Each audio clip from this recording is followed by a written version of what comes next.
Alhamdulillah, alhamdulillahi rabbil alamin.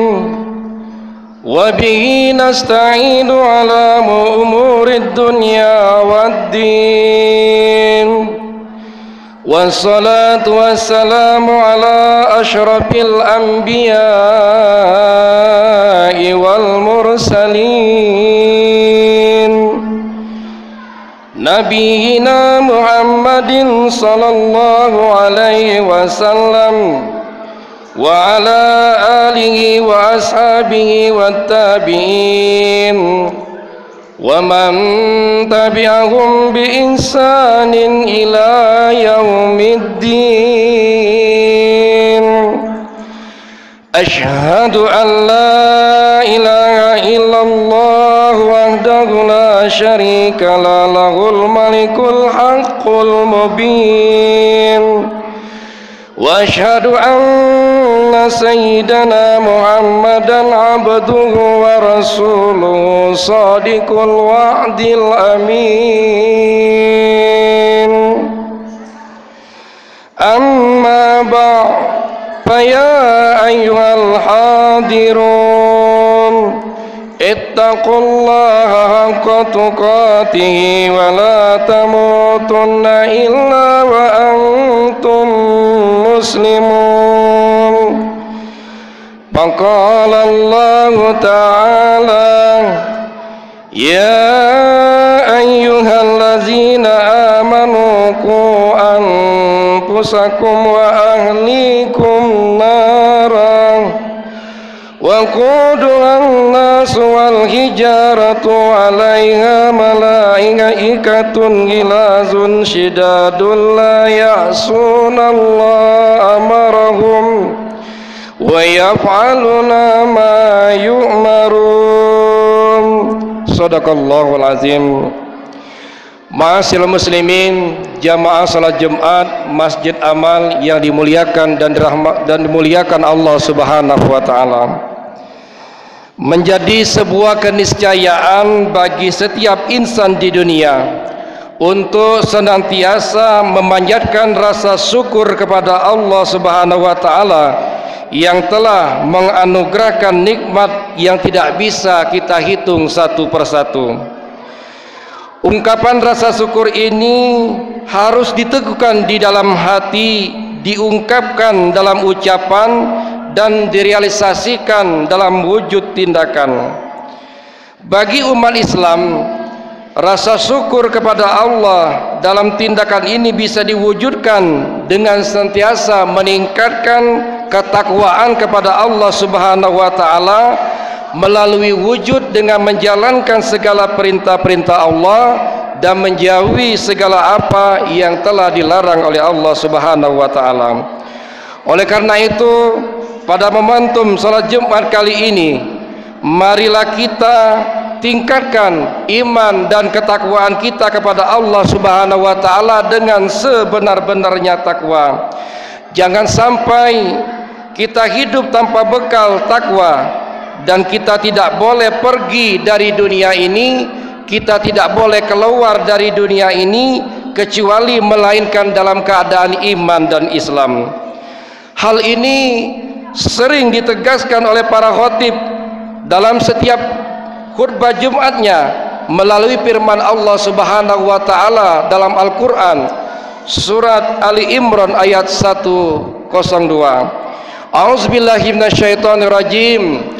Ya ayyuhallazina amanu taqullaha haqqa tuqatih wa la tamutunna illa wa antum muslimun. Wahai orang-orang yang beriman, bertakwalah kepada Allah dengan sebenar-benarnya takwa, dan janganlah kamu mati kecuali mati dalam keadaan beragama Islam. Ma'asyiral muslimin rahimakumullah, di antara nikmat yang harus kita syukuri dalam kehidupan dunia ini adalah keberadaan keluarga yang merupakan elemen dan komunitas awal pembelajaran hidup setiap manusia. Setiap insan mesti mengidam-idamkan keluarga yang bisa menjadi tempat belajar tentang kehidupan sekaligus tempat beristirahat bercengkerama penuh dengan tawa, bahagia, dan tentunya harmonis, serta senantiasa dilindungi dan diberkahi oleh Allah Subhanahu wa Ta'ala. Tidak ada yang menginginkan keluarga yang ketika pulang ke rumah selalu mewarnai dengan keributan, ketidakharmonisan, dan penuh dengan suasana tidak nyaman. Semua kita ingin memiliki rumah sebagaimana ungkapan bijak dari Rasulullah sallallahu alaihi wasallam, baiti jannati, rumahku adalah laksana surga bagiku. Rumah yang selalu nyaman ditempati, penuh dengan kebahagiaan, senantiasa dihiasi dengan ibadah kepada Allah Subhanahu wa Ta'ala, layaknya surga. Untuk mewujudkan hal ini, tentulah tidak semudah kita membalikkan telapak tangan.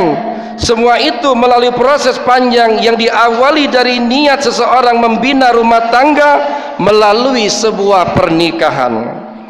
Pernikahan yang diniati dengan benar, alias bukan untuk tujuan main-main, apalagi hanya untuk tujuan kemewahan, popularitas, dan nafsu, maka akan menghasilkan sebuah keluarga yang tidak baik dan mampu menyempurnakan keislaman seseorang hanya menikah dengan memperbaiki niat beribadah kepada Allah Subhanahu wa Ta'ala.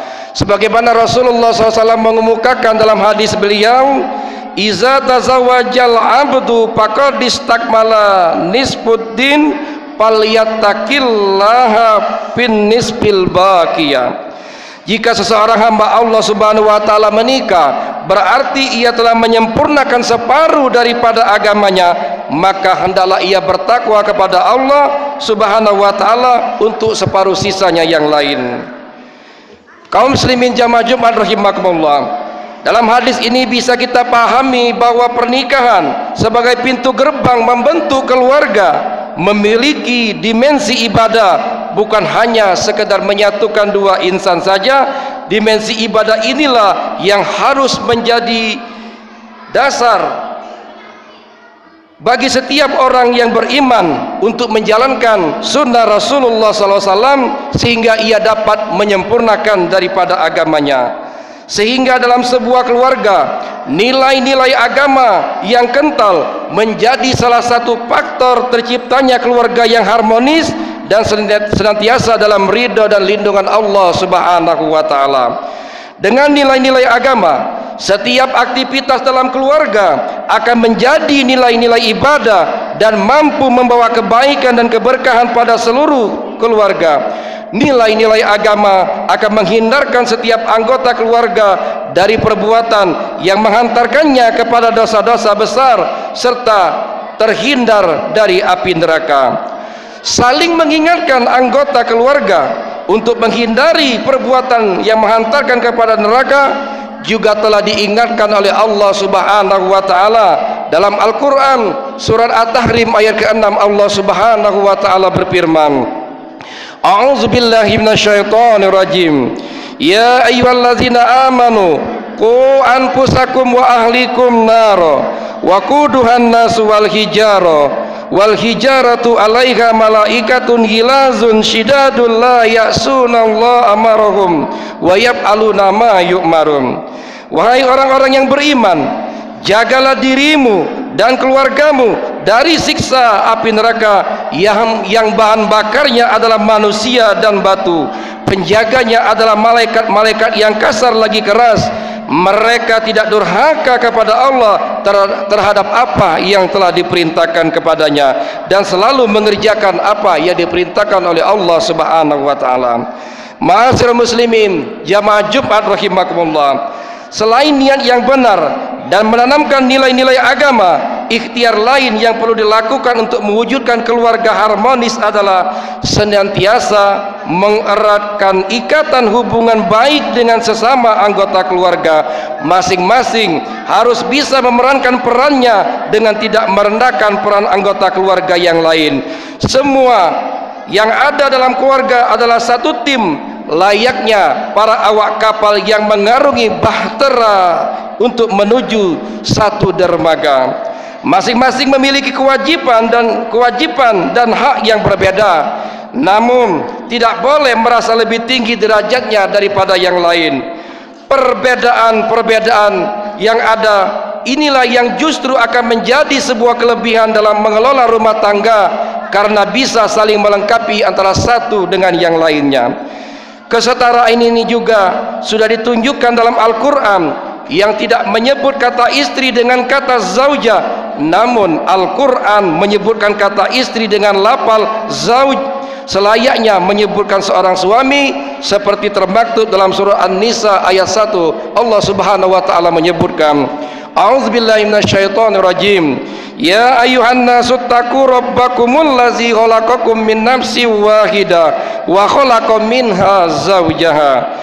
Wahai manusia, bertakwalah kepada Tuhanmu yang telah menciptakan kamu dari diri yang satu, Nabi Adam, dan Allah menciptakan pasangannya Hawa dari dirinya. Ini menunjukkan bahwa sejatinya antara suami dan istri dalam keluarga memiliki kesetaraan sebagai dua insan yang bersatu, menjadikan masing-masing sebagai belahan jiwa dan saling melengkapi satu sama yang lainnya.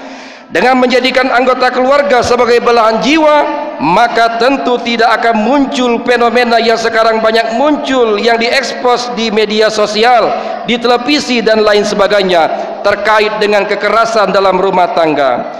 Jika masing-masing mengetahui bahwa anak adalah darah daging sendiri, istri adalah pakaian bagi suami, dan suami adalah pakaian bagi istri, maka tentu mereka tidak akan tega terlebih melakukan perbuatan KDRT di dalam rumah tangganya. Maka oleh karena itu Allah Subhanahu wa taala mengingatkan bagi pasangan suami dan istri, hunna libasul lakum wa antum libasul lahunna. Mereka adalah pakaian bagimu dan kamu adalah pakaian bagi mereka. Ma'asyiral muslimin jamaah Jumat rahimakumullah, upaya untuk mewujudkan keluarga harmonis tentu harus kita melakukan dengan ikhtiar-ikhtiar yang nyata. Namun yang terpenting juga kita harus terus berdoa agar Allah Subhanahu wa taala mengabulkan permohonan kita. Senantiasa kita harus berlindung kepada Allah Subhanahu wa taala, minta agar dijadikan rumah tangga kita menjadi keluarga yang sakinah, mawaddah dan warahmah. Kita diperintahkan untuk senantiasa berdoa dan bermohon kepada Allah Subhanahu wa taala, sebagaimana seperti doa yang tertuang dalam Al-Qur'an surah Al-Furqan ayat ke-74. Allah Subhanahu wa taala menyebutkan, wallazina yaquluna rabbana hablana min azwajina wa zurriyyatina qurrata a'yuni waj'alna lil muttaqina imama.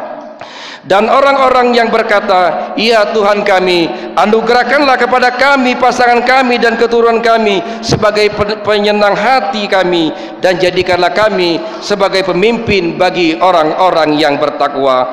Ulama menafsirkan kalimat jadikanlah kami sebagai pemimpin bagi orang-orang yang bertakwa adalah sebuah harapan agar mereka menjadi panutan bagi orang-orang yang bertakwa, baik dalam lembutnya perbuatan mereka maupun halusnya perkataan mereka, sehingga kita bisa menyimpulkan bahwa indikator dari orang bertakwa adalah orang-orang yang senantiasa berbuat paling baik kepada pasangannya dan keluarganya, baik dalam perbuatan maupun perkataan mereka. Sebagaimana Rasul mengatakan, khairukum li ahli wa khairukum li ahli.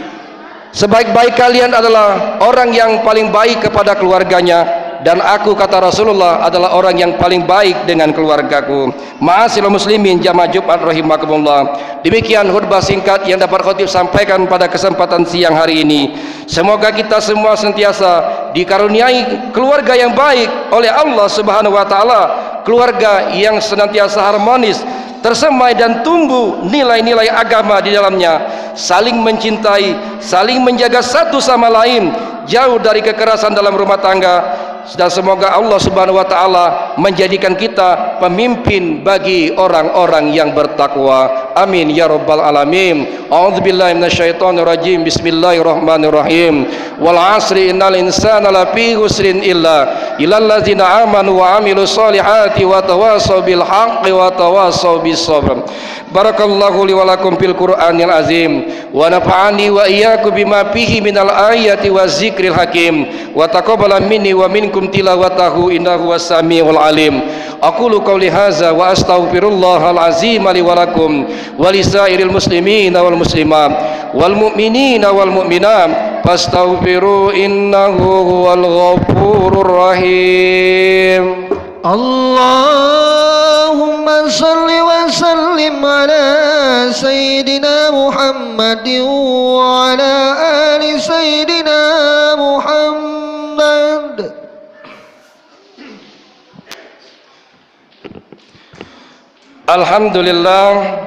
Alhamdulillahi wa kafa wa usalli wa usallimu ala sayyidina Muhammadinil Mustafa. Asyhadu an la ilaha illallah wahdahu la syarikalah wa asyhadu anna sayyidana Muhammadan abduhu wa rasuluhu wa ala alihi wa sahbihi syarafa. Amma ba'du fa ya ayyuhal muslimun usikum wa nafsi bitaqwallahil aliyyul azim. Wa'lamu anna Allah amarakum bi amrin azim, amarakum bis salati wassalami ala nabiyil karim. Faqala Allah ta'ala innallaha wa malaikatahu yusalluna 'alan nabi ya ayyuhalladzina amanu sallu 'alaihi wa sallimu taslima. Allahumma shalli ala sayyidina Muhammad wa ala ali sayyidina Muhammad kama shallaita ala Ibrahim wa ala ali Ibrahim wa barik ala Muhammad wa ala ali Muhammad kama barakta ala Ibrahim wa ala ali Ibrahim fil alamina innaka Hamidum Majid. Amin ya rabbal alamin. Allahumma ighfir lil muslimina wal muslimat wal mu'minina wal mu'minat al ahya'i minhum wal amwat innaka sami'un qaribun mujibud da'awat wa ya qadiyal hajat. Rabbana ighfir lana wa li ikhwanal ladzina sabaquna bil iman wa la taj'al fi qulubina ghillal lil ladzina amanu rabbana innaka ra'ufur rahim. Rabbana atina min ladunka rahmatan wa hayyi' lana min amrina rasyada.